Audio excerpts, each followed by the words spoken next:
Hello viewers, आज हम पढ़ने वाले हैं कक्षा 10वीं का सामाजिक विज्ञान। कक्षा 10वीं के सामाजिक विज्ञान की आपकी 4 पुस्तकें हैं। उसमें से आज हम पढ़ेंगे समकालीन भारत। समकालीन भारत जो कि आपकी भूगोल की पुस्तक है। तो भूगोल का जो अध्याय 1 है उसकी तैयारी हम कर चुके हैं। आज हम अध्याय 2 की तैयारी करेंगे। ठीक है, समकालीन भारत जो भूगोल की पुस्तक है, तो भूगोल के अध्याय 2 की आज हम तैयारी करेंगे ब्लूप्रिंट के अनुसार। और ये ब्लूप्रिंट वार्षिक परीक्षा का ही होता है, अर्धवार्षिक के लिए कोई ब्लूप्रिंट नहीं आता है। लेकिन इस बार की जो अर्धवार्षिक परीक्षा होगी उसमें इसी के अनुसार प्रश्न पूछे जाएंगे। तो ब्लूप्रिंट के अनुसार आज हम करेंगे अध्याय 2 वन एवं वन्य जीव संसाधन की तैयारी। और इसके पहले अध्याय 1 की तैयारी हम कर चुके हैं। यदि आपने नहीं देखा तो चैनल पर देख लीजिए। इसके साथ ही कक्षा 10वीं की संपूर्ण तैयारी के लिए चैनल को सब्सक्राइब कर लीजिए। तो शुरू करते हैं।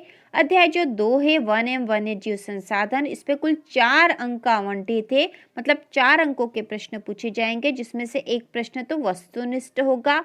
वस्तुनिष्ठ मतलब 1 नंबर का प्रश्न 1 आएगा और 3 नंबर का एक प्रश्न यहाँ से पूछा जाएगा। तो शुरू करते हैं अध्याय 2 की तैयारी। तो यहाँ पे कुछ महत्वपूर्ण जो तथ्य दे रखे हैं उसको भी हम तैयार करते हुए आगे बढ़ेंगे, ताकि ऑब्जेक्टिव की हमारी तैयारी आसानी से हो जाए। तो यहाँ पे दे रखा मानव और जीवधारी एक जटिल पारिस्थितिक तंत्र का निर्माण करते हैं।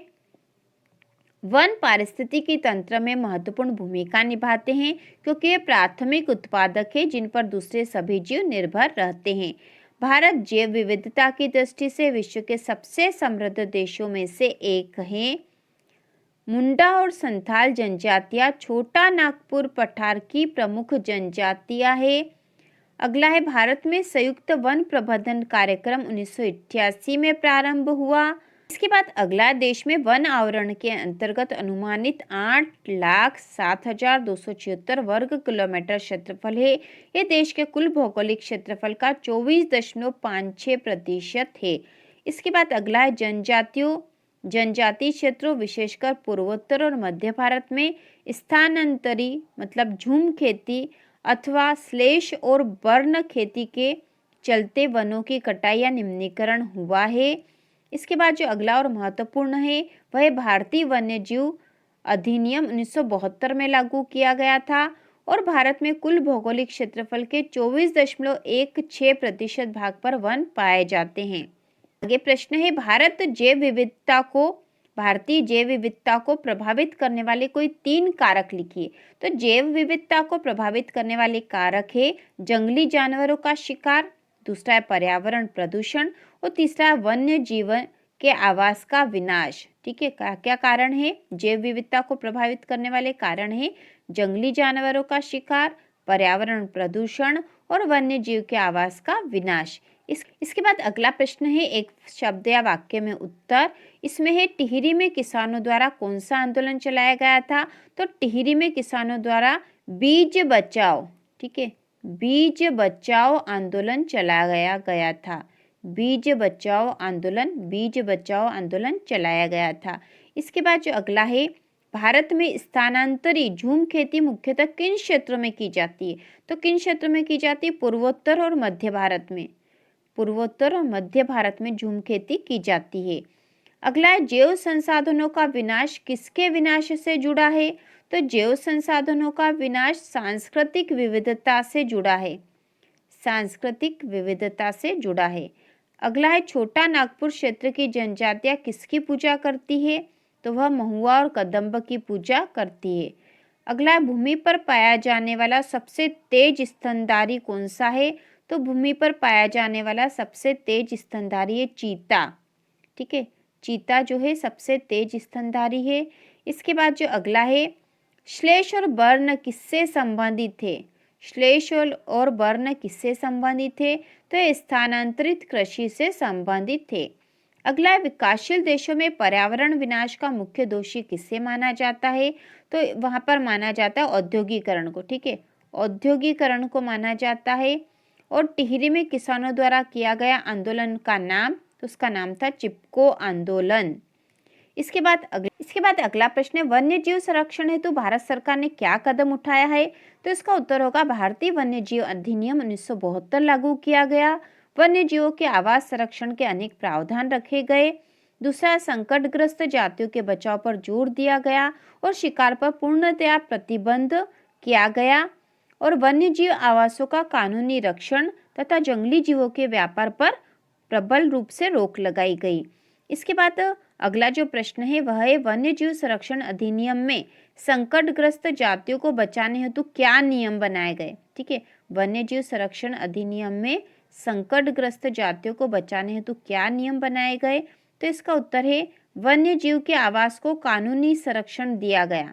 वन्य जीव के आवास को कानूनी संरक्षण दिया गया और दूसरा, शिकार पर तथा व्यापार पर पूर्ण प्रतिबंध लगाया गया। इसके बाद हम अगला देखेंगे, प्रशासनिक आधार पर वनों का वर्गीकरण। प्रशासनिक आधार पर वनों का वर्गीकरण लिखिए। तो वनों का वर्गीकरण प्रशासनिक आधार पर क्या क्या है और यह महत्वपूर्ण भी है। इसमें है आरक्षित वन, संरक्षित वन और अवर्गीकृत वन। तीन प्रकार से बांटे गए हैं, आरक्षित, संरक्षित और अवर्गीकृत। तो आरक्षित वन किसे कहते हैं? इन वनों को इमारती लकड़ी या अन्य उत्पाद के लिए आरक्षित कर लिया गया। ठीक है, इमारती लकड़ी या अन्य उत्पाद के लिए आरक्षित कर लिया गया है। इन वनों में पशुओं को चराने व लकड़ी काटने की अनुमति नहीं है। यहाँ पर आप पशु भी नहीं चरा सकते हो, लकड़ी भी नहीं काट सकते। इसके बाद है संरक्षित वन। इन वनों को और अधिक नष्ट होने से बचाने के लिए सुरक्षा की जाती है। इसमें पशु चराने और खेती की अनुमति विशेष प्रतिबंधों में दी जाती है। और तीसरा है अवर्गीकृत वन। इसमें लकड़ी काटने और पशु चलाने में कोई प्रतिबंध नहीं होता है। तो इस प्रकार से यहाँ पर ये 3 प्रकार के वन है, आरक्षित, संरक्षित और अवर्गीकृत। अगला प्रश्न है, भारत में वन संरक्षण के कोई 3 उपाय लिखिए। तो वन संरक्षण के उपाय जो है वह है, वनों की अंधाधुंध कटाई पर रोक लगाई जाए। वनों की अंधाधुंध कटाई पर रोक लगाई जाए, वृक्षारोपण किया जाना और पशुओं की अनियंत्रित चराई पर रोक लगाई जाए। तो ये 3 जो उपाय हैं हम यहाँ बता देंगे। इसके साथ ही हम कुछ और वैकल्पिक प्रश्नों को भी तैयार कर लेंगे जिससे कि हमारा अध्याय पूरा हो जाएगा। पूर्वोत्तर और मध्य भारत में वनों की कटाई का प्रमुख कारण क्या है? तो यहाँ प्रमुख कारण है स्थानांतरित खेती। अगला है, निम्नलिखित में से स्थायी वनों का सर्वाधिक क्षेत्र किस राज्य में है? तो किस राज्य में? या मध्य प्रदेश में है। अगला है, छोटा नागपुर क्षेत्र में जनजातियां निवास करती। तो यहाँ पर जनजातियां निवास करती मुंडा व संथाल। मुंडा व संथाल जनजातियां निवास करती है। अगला है, स्थायी वन क्षेत्रों का सर्वाधिक क्षेत्र राज्य में स्थित है। तो यहाँ आ जाएगा मध्य प्रदेश राज्य में स्थित है। और भारत में सघन वन क्षेत्र 12.2% है। ठीक है, 12.2% है। इसके बाद अगला है, सत्य असत्य बताना है। वनों पर दूसरे सभी जीव निर्भर करते हैं, तो यह सत्य है। और आरक्षित वनों को सर्वाधिक मूल्यवान माना जाता है, तो यह भी सत्य है। इसके बाद है, एक शब्द या वाक्य में उत्तर। श्लेष और वर्ण किससे संबंधित है? तो श्लेष और वर्ण जो है स्थानांतरित खेती से संबंधित है। स्थानांतरित खेती से संबंधित है। और विकासशील देशों में पर्यावरण विनाश का मुख्य दोषी किससे माना गया है?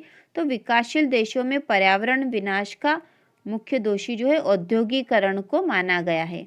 औद्योगिकरण को माना गया है। तो इस प्रकार हमने कक्षा 10वीं के सामाजिक विज्ञान में भूगोल विषय जो समकालीन भारत है, इसके अध्याय 2 की संपूर्ण तैयारी कर ली है अर्धवार्षिक और वार्षिक परीक्षा के लिए। तो इसी प्रकार के और वीडियो देखने के लिए कक्षा 10वीं की संपूर्ण तैयारी के लिए चैनल को सब्सक्राइब कीजिए।